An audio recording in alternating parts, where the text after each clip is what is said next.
Jessica, maybe that person who's contacting is either here or might be watching, that the state school board has nothing to do with our school board.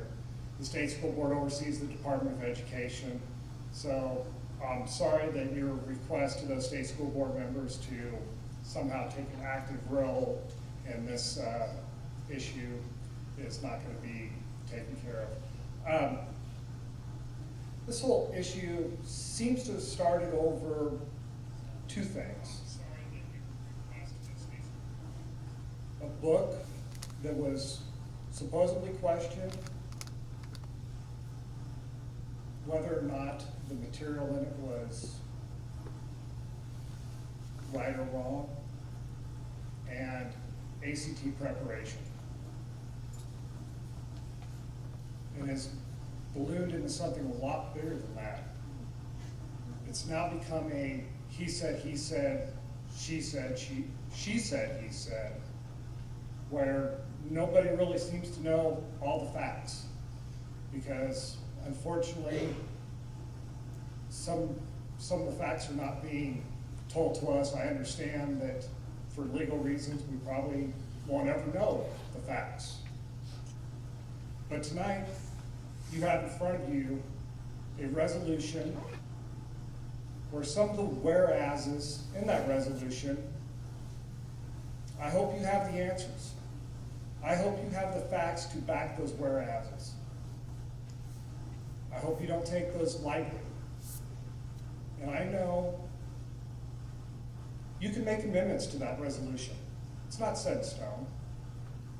If you don't feel that some of those whereas statements, that you can't back them, you haven't been shown the proof that that's what happened, that that's what he said, or that's what he said, or that's what she said, then I would like to see, if you don't fully believe that resolution to be 100% accurate, that there be amendments made to it.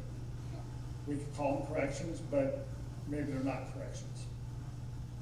I think everybody here has already come to the conclusion that someone is going to be released from his contract tonight. And I don't fault you for that, because we've got to go on. We've got to move forward. Those students deserve to have a teacher. They deserve to have a teacher here full time.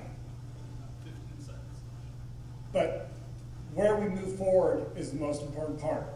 Do we move forward? Do we recognize that ACT scores in English have dropped? Do we make a change? Do we involve parents in their education? Do we let them be aware of what is going on in the school, or do we continue to just kind of let it go? Thank you.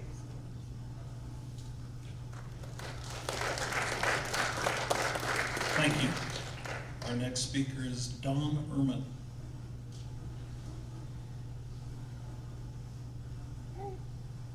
Good evening.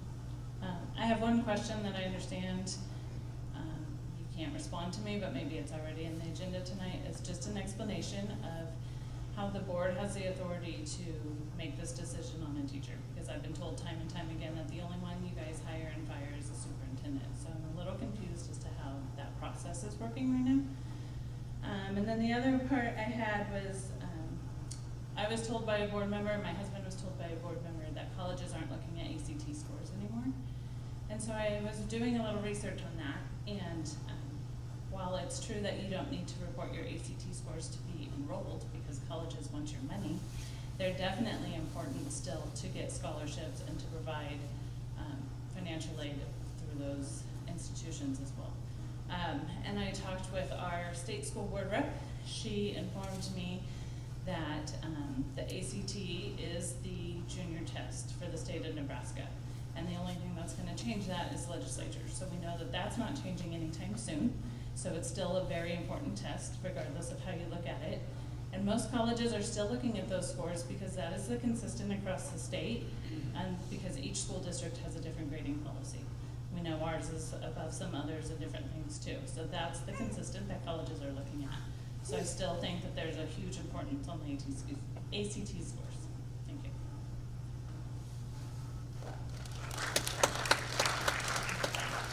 Thank you.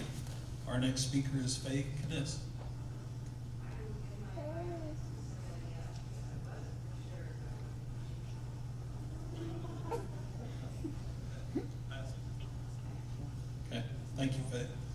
next speaker, Mark Oberg.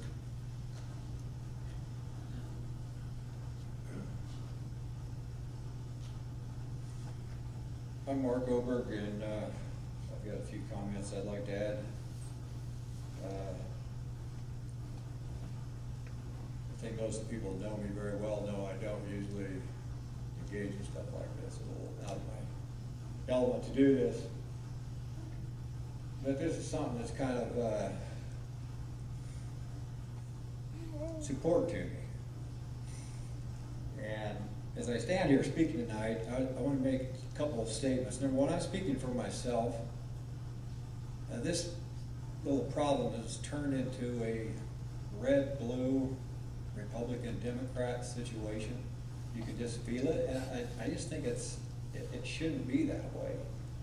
I mean, there's those that think nothing happened. There's other people that think the sky's falling. It's probably somewhere in the middle. But I'm not speaking from any side. I'm just speaking what my opinion is. And I also want to say, before I go any further, that how much respect I have for the current staff and teachers. I mean, I'm on board with what a high percentage of the teachers are doing. I mean, I go to parent-teachers conferences. I meet with Roger Kaler's, Dan Shear, he's retired, Sheree Shear, Mrs. Moore, Mrs. Meisinger. I mean, on and on. I mean, these people have nothing but the best in mind for our kid. There's no question. They're great people. I've seen stuff on Facebook about the bus goes from Gothenburg to Brady every day. I'm just speaking for myself here, but I'm from Gothenburg. I love Gothenburg. I love Gothenburg High. Our family's staying in Gothenburg. We're not going to run from any problems or situations. That's not what I've taught my kids. You got to stay and persevere. But something happened in school here, and I'm not sure what it was. It doesn't mean it's the end of the world, but it seems like something happened. It's hard for me to believe that Mr. Garrison taught school for 30, 40 years, and all of a sudden he came to school one day and the apple cart overturned for no reason. I don't know for sure what went on. I think I know. I think a lot of it had to do with test scores and what's going on with the ACT and the English department in particular. If my numbers are correct, I think the ACT average in the senior class, and I'm interested in this because I have two seniors, and I got a sophomore. Some are saying that, well, the drop in test scores, that's just a glitch in the data. But, I took statistics in class. That doesn't make me a statistician or anything, but when you have a sample size of 60, 70 people and the average score drops 4 points over a 18 or 19, that's about a 25% drop. Well, something happened, especially when science and math stayed level. So we've all read the emails. I think Jay was concerned about that. Something happened in school. I don't know what. I think some of you may know what happened. The sad part to me is that this could be circumvented and stopped. And it's not like we're going to put anybody in the electric chair if we did anything wrong. What I'm concerned about going forward, what are we going to do to fix it? Is somebody going to stand up and say, this happened, I was at Gothenburg, and this happened? I think most of these people in this community would say, okay, it happened. What's your solution? How are we going to get better? How are we going to be better than the average, not just average? And I think most of the people in this community would say, okay, I had a mistake. Let's fix it. Let's move on. Let's be better. I think this problem could go away pretty quick if something like that approach would happen, but this is just my opinion. That's fine, Nate, just about done. But I sure think we're at the day and age where all of us need to be involved in our community, involved in our school. We need to be aware of the content, and we need to work hand in hand with the board and the teachers and just try to be involved so that we can hopefully prevent things like this happening, because Jay Garrison's a good man. He had a lot of good things for our students. I'm not going to argue whether he was let go rightfully or wrongfully. I'm just upset that it had to come to this. It seemed to be another way we could have arrived at this. Thank you.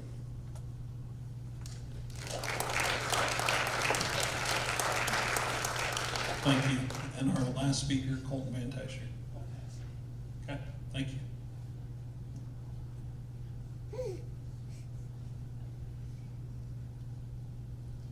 Okay, with that, we are moving on to our next agenda item, evaluate the performance of Jay Garrison. Dr. Jonas, will we need a closed session?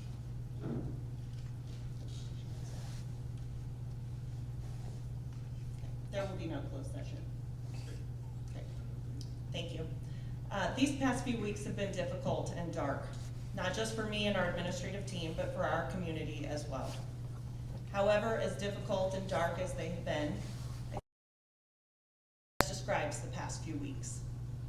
Frustrating because the school has not been able to talk about anything personnel related. An unfair narrative has been created that we've been unable to counteract, right? You have heard that here this evening. Social media is feeding this narrative and sadly has served as a platform for hateful and hurtful words. Some examples. A voicemail left for us stating, F Gothenburg Public Schools, F the administration. A beautifully scrapbooked card